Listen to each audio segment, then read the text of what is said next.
For the first time in history, people and machinery are working together, realizing a dream. A uniting force that knows no geographical boundaries without regard to race, creed, or color.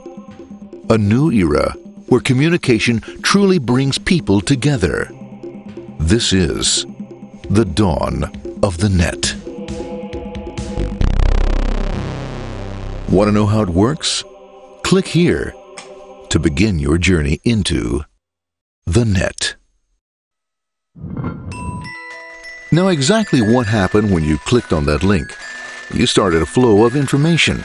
This information travels down into your own personal mailroom, where Mr. IP packages it, labels it, and sends it on its way. Each packet is limited in its size. The mailroom must decide how to divide the information and how to package it. Now, the package needs a label containing important information, such as sender's address, receiver's address, and the type of packet it is.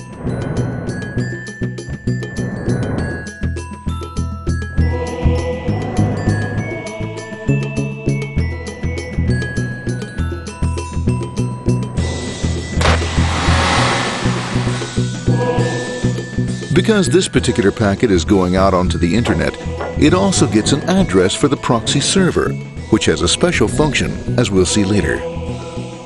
The packet is now launched onto your local area network, or LAN. This network is used to connect all the local computers, routers, printers, etc. for information exchange within the physical walls of the building. The LAN is a pretty uncontrolled place, and unfortunately, accidents can happen.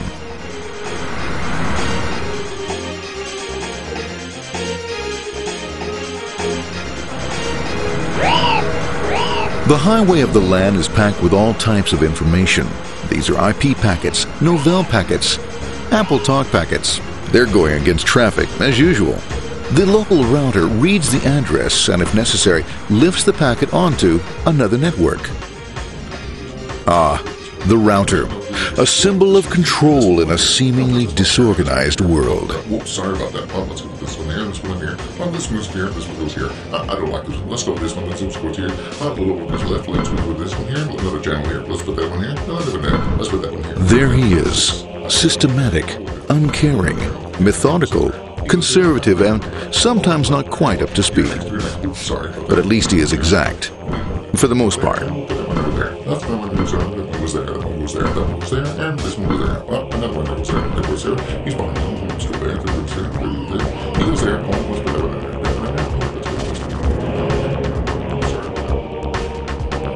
there. As the packets leave the router, they make their way into the corporate intranet and head for the router switch. A bit more efficient than the router switch plays fast and loose with IP packets, deftly routing them along their way. A digital pinball wizard, if you will. Here we go. Here comes another one. And it's another. Watch this, Mom. Here goes. Whoop, we're on the back. Hey, in there, in there, in there. Over the left, over the right, over the left, over the right. You got it. Here it comes. Right on. He shoots. He scores. It's going. Hey, wait. Here, watch out. Here comes another one. Oh, here we go. And it's gone. It's gone. As packets arrive at their destination, they're picked up by the network interface, ready to be sent to the next level. In this case, the proxy. The proxy is used by many companies as sort of a middleman in order to lessen the load on their internet connection, and for security reasons as well. As you can see, the packets are all of various sizes, depending upon their content.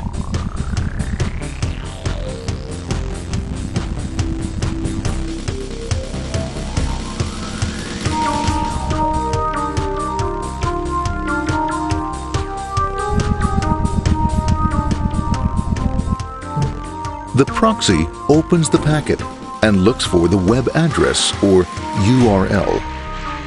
Depending upon whether the address is acceptable, the packet is sent on to the internet.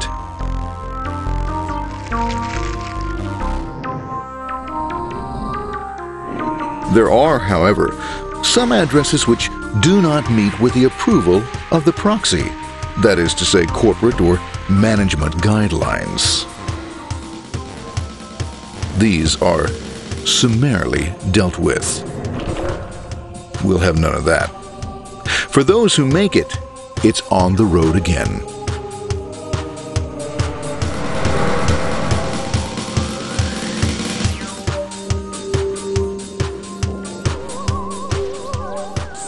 Next up, the firewall. The corporate firewall serves two purposes. It prevents some rather nasty things from the internet from coming into the intranet, and it can also prevent sensitive corporate information from being sent out onto the internet. Once through the firewall, a router picks up the packet and places it onto a much narrower road, or bandwidth, as we say. Obviously, the road is not broad enough to take them all. Now you might wonder what happens to all those packets which don't make it along the way. Well, when Mr. IP doesn't receive an acknowledgement that a packet has been received in due time, he simply sends a replacement packet. We are now ready to enter the world of the Internet. A spider web of interconnected networks which span our entire globe. Here, routers and switches establish links between networks. Now, the net is an entirely different environment than you'll find within the protected walls of your LAN. Out here, it's the Wild West. Plenty of space, plenty of opportunities, plenty of things to explore and places to go. Thanks to very little control and regulation, new ideas find fertile soil to push the envelope of their possibilities. But because of this freedom, certain dangers also lurk. You'll never know when you'll meet the dreaded ping of death. A special version of a normal request ping, which some idiot thought up to mess up unsuspecting hosts. The paths our packets take may be via satellite, telephone lines, wireless, or even transoceanic cable. They don't always take the fastest or shortest routes possible, but they will get there. Eventually.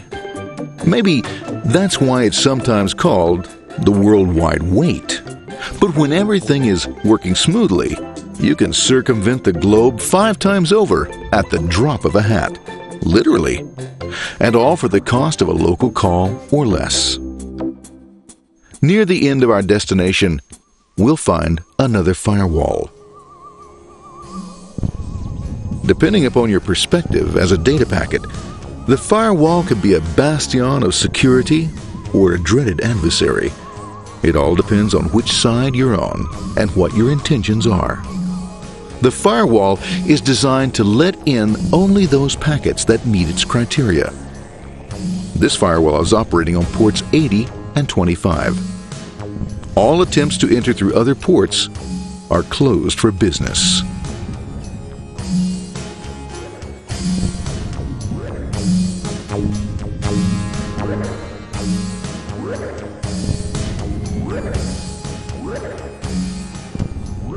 Port 25 is used for mail packets, while Port 80 is the entrance for packets from the Internet to the web server. Inside the firewall, packets are screened more thoroughly. Some packets make it easily through customs, while others look just a bit dubious. Now, the firewall officer is not easily fooled, such as when this ping of death packet tries to disguise itself as a normal ping packet. It's okay, Gorham. It's okay. No problem. Have a nice day. Be out of here. Bye. For those packets lucky enough to make it this far, the journey is almost over. It's just a line up on the interface to be taken up into the web server. Nowadays, a web server can run on many things, from a mainframe to a webcam to the computer on your desk, or why not your refrigerator? With a proper setup, you can find out if you have the makings for chicken cacciatore or if you have to go shopping. Remember, this is the dawn of the net. Almost anything's possible. One by one, the packets are received, opened, and unpacked. The information they contain, that is, your request for information, is sent on to the web server application.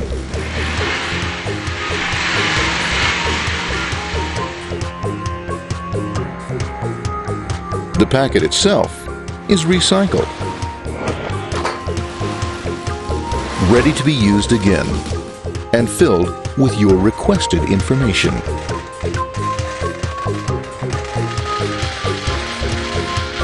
Addressed and sent out on its way back to you. Back past the firewall, routers, and on through to the internet. Back through your corporate firewall.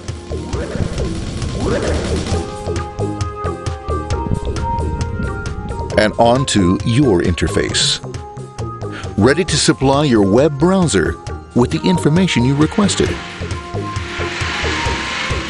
That is, this film.